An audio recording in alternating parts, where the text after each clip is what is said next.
한미 관세 협상 시한 이제 사흘 앞으로 다가왔습니다. 오늘까지 미중 관세 협상이 진행돼 막판 타결을 해야 하는 우리 정부가 일본보다 협상을 잘 해낼지 주목됩니다. 이종수 해설위원과 함께 짚어보겠습니다. 안녕하십니까? 예, 폭염 속에 고생 많으십니다. 네. 네. 자, 미국이 어제 오늘 중국과 관세 협상에 집중하면서 우리 정부와의 협상은 좀 막바지로 몰리게 됐어요. 그렇습니다. 뭐 신정 특파원 보도에서 보신 것처럼 예. 이제 트럼프 행정부가 중국과 고위급 협상을 이제 스톡홀름에서 스웨덴에서 하고 있잖아요. 그래서 우리 이제 정부와의 고위급 협상은 이후에 이루어지게 됐습니다. 다만 이제 김정관 산업통상자원부 장관 그리고 여항구 통상교섭본부장이 미국 협상단 일정에 맞춰서 스코틀랜드로 갔죠. 거기서 이제 물밑 협상을 벌인 것으로 지금 확인이 되고 있고 하워드 러트닉 상무장관이 이를 확인을 했어요. 그러면서 이들 그러니까 아마 김 장관 그리고 여본부장이겠죠. 이들이 얼마나 진정으로 협상이 타결되기를 원하는지 생각해봐라. 이렇게 폭스뉴스의 인터뷰에서 말하기도 했습니다. 이제 협상 시한이 이제 카운트다운에 들어가면서 구윤철 우리 경제부총리가 상호관세 발효 하루 전이죠. 현지 시간 31일에 카운터파트인 스콧 베센트 미 재무장관과 담판을 벌일 예정이고요.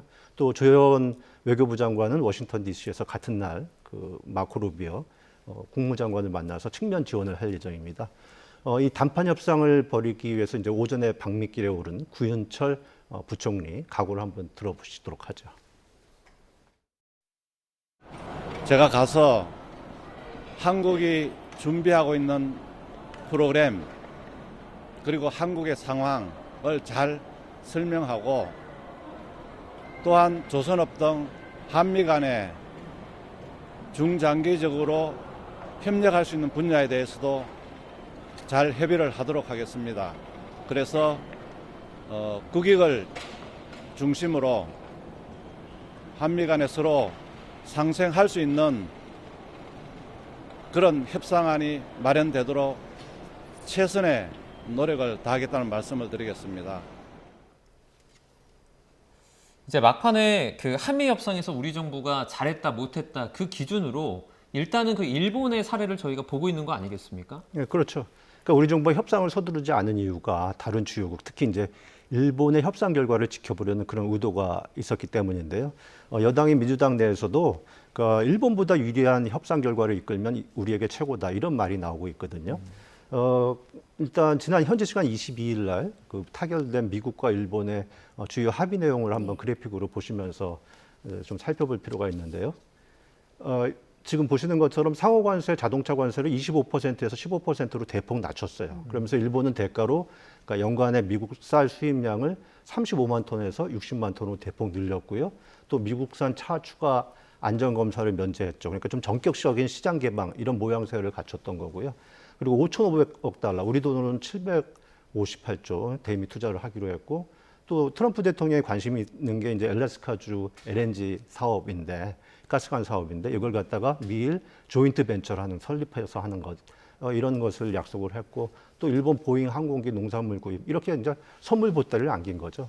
앞으로 이제 미국 시장을 두고서 이제 경쟁을 벌이고 있는 일본의 관세율보다 우리 관세율이 높게 될 경우에는 상당히 우리 산업 전반에 피해가 심각할 것. 이건 뭐 불문가지 아니겠습니까?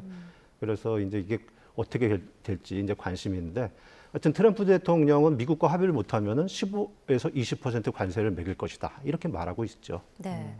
자, 우리나라 대미 수출 품목 1위가 바로 자동차잖아요. 말씀하신 것처럼 일본보다 자동차 관세율이 높게 책정이 되면 타격이 엄청날 것 같은데요. 예, 그렇습니다. 그러니까 뭐 이제 대미 자동차 수출 1위. 작년에 이제 자동차가 지금 그래픽에서 보시는 것처럼 347억 달러가 미국에서 팔렸거든요. 이게 비중으로 보면은 이제 품목별로 1위, 당연히 1위인데 한 27%를 상회를 해요. 그럼 반도체가 지금 그래픽에서 보시는 것처럼 8.5%잖아요. 그러니까 3배 이상 많습니다.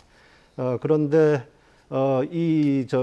지금 작년에 또 현대차, 기아의 미국 판매량이 한 171만 대로 판매 실적 1위였거든요. 연간 최대 판매 실적 1위를 기록을 했고 또 작년 기준으로만 봤을 때는 미국 판매량에서 1위가 이제 GM, 2위가 토요타, 3위가 포드 그리고 이제 4위가 현대기아차인데 근데 현대기아차의 미국 내 현지 생산 비율이 한 45%예요. 근데 다른 제조사는 뭐 55에서 99% 정도 되는 거거든요.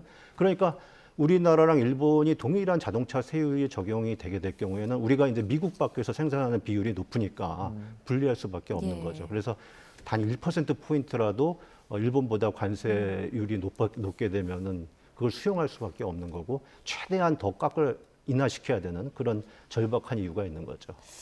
우리 정부는 지금 수십조 원 규모의 조선업 협력을 핵심 카드로 해서 이제 트럼프 행정부와의 협상을 타결하려는 그런 전략을 가지고 있죠. 그렇습니다. 이제 트럼프 행정부가 중국을 견제해야 되니까요. 그러기 위해서 이제 미국 해군력 증강시키고 조선업 역량을 키워야겠다. 이제 이렇게 시급하게 생각을 하고 있는데 네. 최적의 카운터 파트를 이제 우리나라로 꼽고 있어요.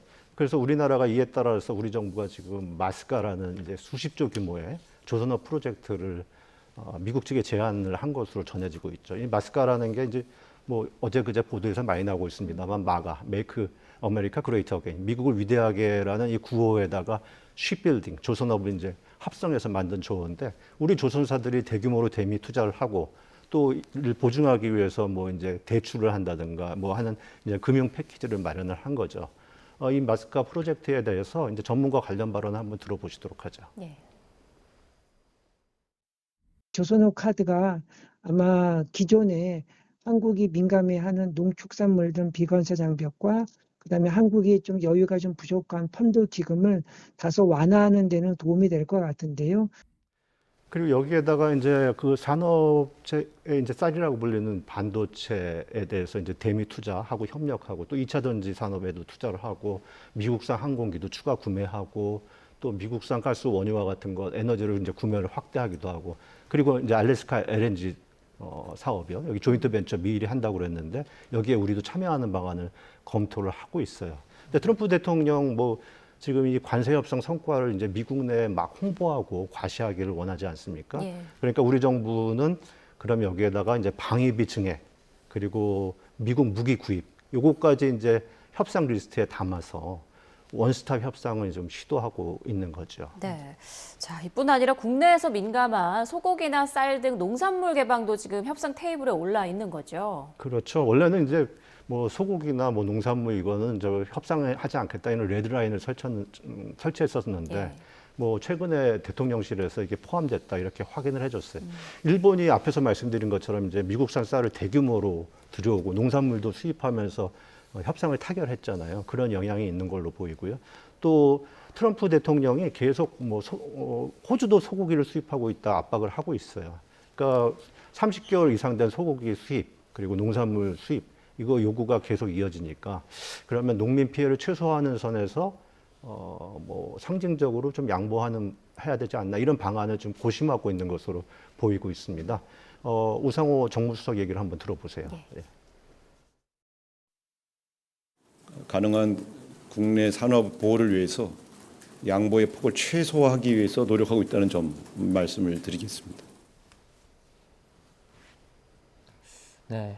이번 관세 협상이 타결이 되더라도 이제 또 다른 고비가 좀 기다리고 있는데 그러니까 보름 뒤에 미국이 반도체 관련된 관세를 또 발표하겠다 이렇게 말했죠? 네, 그렇습니다. 러트닝 상무장관이 한 얘기예요. 그러니까 뭐 2주 뒤에 반도체 관세 부과가 예상이 된다 이렇게 얘기를 했어요. 그러니까 미국이 지난 4월부터 이제 반도체나 관련 품목이 미국 국가 안보에 미치는 영향에 대해서 조사를 벌였고 미 무역 확정법 232조는 그러니까 이런 특정 품목이 미국 국가 안보에 영향을 미칠 경우에는 그 뭐 관세 등으로 이렇게 제한할 수 있는 권한을 대통령에 부여를 하고 있거든요.